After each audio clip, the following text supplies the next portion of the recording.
Hey, fifth grade. Today for reading workshop, we're reading about wartime heroes again. It's a different selection than you read yesterday, and you'll just continue to work on identifying central ideas and details, but it's just a quick little activity after you have watched a video and read the article.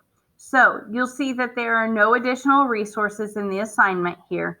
I just have your instructions and then I have your work over here. It's all in one place.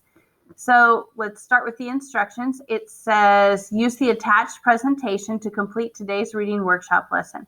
Remember, the password for Scope online is HES5ELA, all lowercase.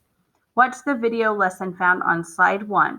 Complete the activities found on slides 2 through 7. And I think that may have changed a little bit. No, I think there's 7. So you're basically watching the video, reading the article, and you're completing each step along the way. You'll see what I mean. So we're going to go ahead and click here. The first slide we see is actually the slide where this video lesson is hosted. So good job finding that. Then the second slide is a quick little activity or a quick little response before we get going. The Pigeon Hero of World War I. Before we get started with today's article, please respond to the following question below. Can an animal be a hero? So you would click here and you would type your answer about whether you think that an animal can or cannot be a hero.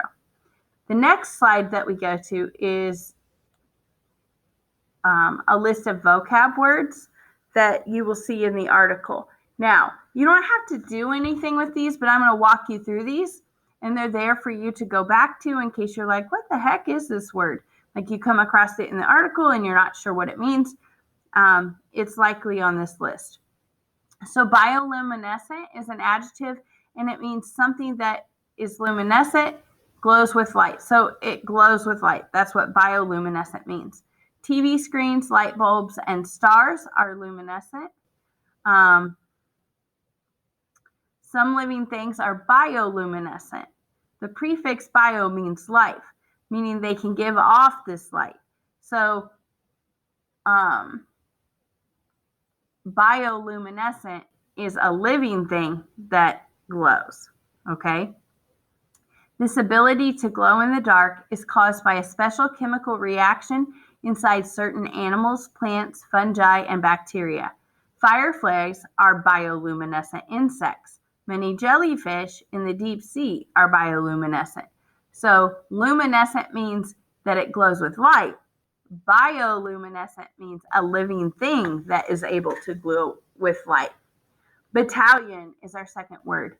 It's a noun. A battalion is one of the smaller units of the military, typically consisting of 100 to 1,000 people.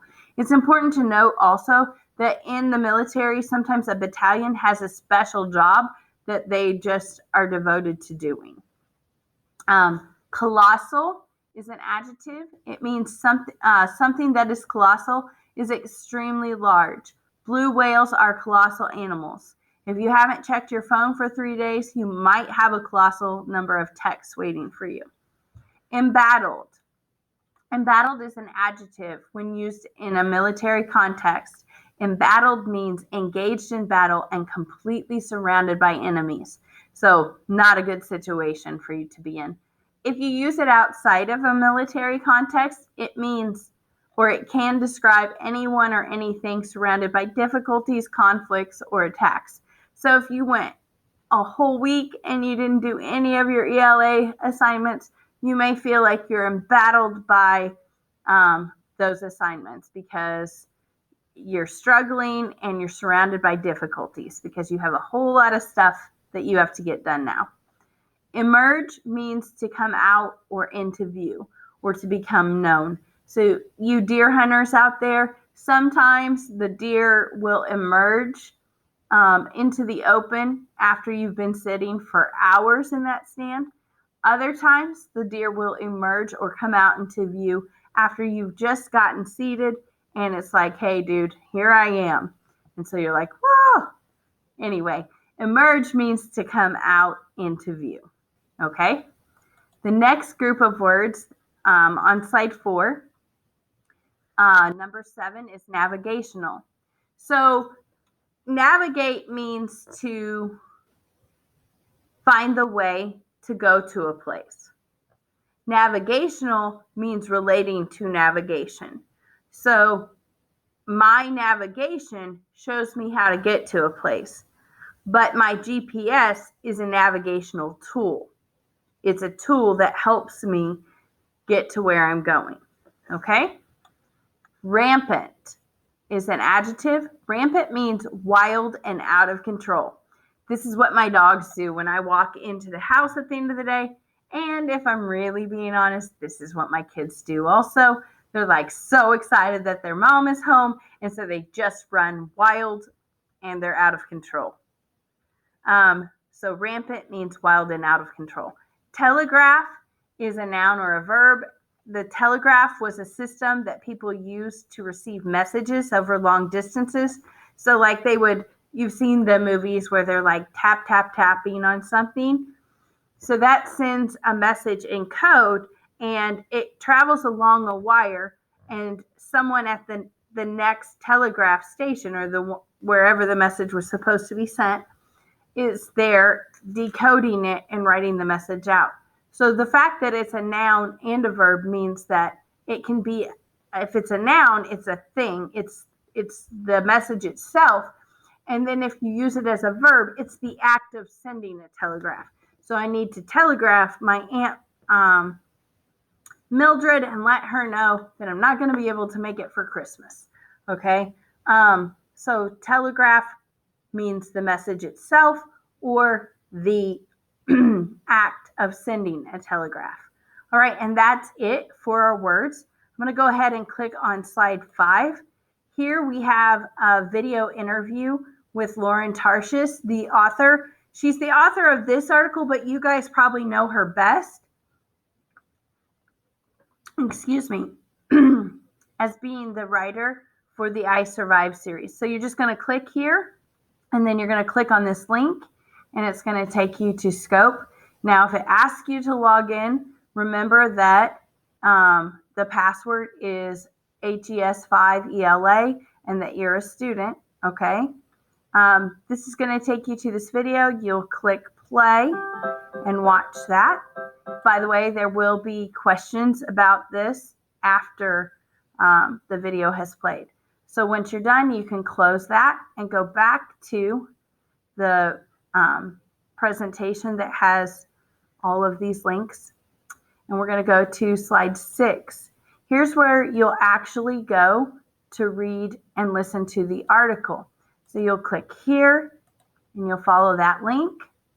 And now what you'll see is what you're used to seeing, when you read an article on Scope Online. Yesterday's article looked more like a magazine. You kind of had to navigate that differently.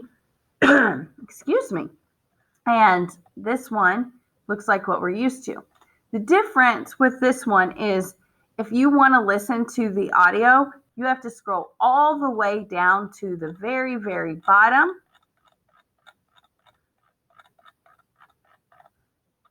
Right here, it says article, The Pigeon Hero of World War I.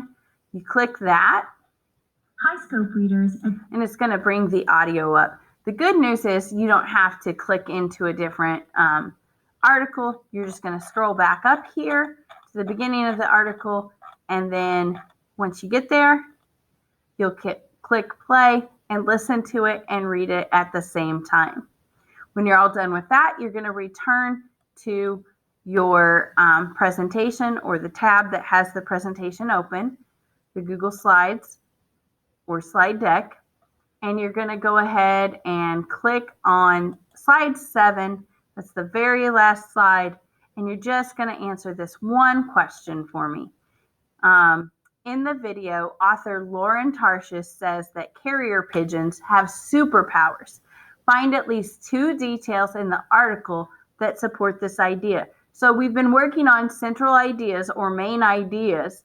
They're giving us the main idea that carrier pigeons have superpowers. Now we're going to go back into the article and we're going to look for 2 details that show or support that central idea, okay? That show that carrier pigeons have superpowers. You're going to type those details here, and then when you're all finished, you're going to go back out to the assignment and you'll click turn in, and you will be done for the day with that. I love and miss you guys. Let me know if you have any questions about that. I cannot wait to see you in person.